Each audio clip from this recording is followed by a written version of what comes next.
Bonjour, eh bien pas de nuages dans le ciel, il y en a pour cause sur tous les marchés financiers. Et il y en a même beaucoup, bien qu'on n'y fasse pas grand-chose, mais sous la pluie, est-ce qu'on a envie de travailler? Pas vraiment. Alors à la Bourse de Paris, on se contente de subir ces nuages et cette pluie et on baisse d'environ... Voyons l'indicateur de tendance, il arrive, le voici. On baisse d'environ maintenant presque 1,5%. On était à 1,34% tout à l'heure et on baisse dans le vide quasiment comme sur les autres places financières d'ailleurs. Regardons tout de suite les plus forts mouvements de baisse avec un peu d'affaires, parce que des affaires, il y en a très peu, compte tenu d'un environnement international qui ne travaille pas beaucoup non plus ce 1er mai. Tokyo, pour d'autres raisons, était fermé ce matin.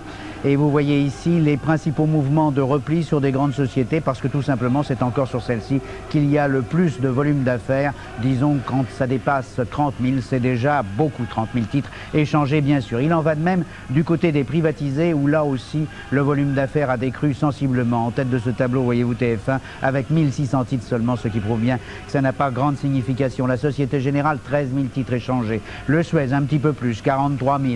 Et puis 86 000 pour Saint-Gobain. Et la CGE abandonne 0,8% à 40 000. La CGE confrontée toujours à son opération Framatome, sur laquelle elle pourrait avoir la concurrence de Schneider et de la navigation mixte, qui vient d'annoncer il y a quelques minutes un accord avec l'allemand Allianz, qui était entré dans son capital il y a quelques mois, pour créer une société d'assurance privée en France assez importante, de l'ordre de 10 milliards de francs de primes, dit-on, et navigation mixte qui baisse de 4,7% pour le coup. Les valeurs étrangères, elles ne sont pas mieux traitées à Paris que sur leur place d'origine. Nous avons en tête de ce tableau Maxwell Communications, 2% de baisse, Ford, General Electric, IBM et quelques autres. Et là aussi, les volumes d'affaires sont extrêmement réservés, extrêmement modérés.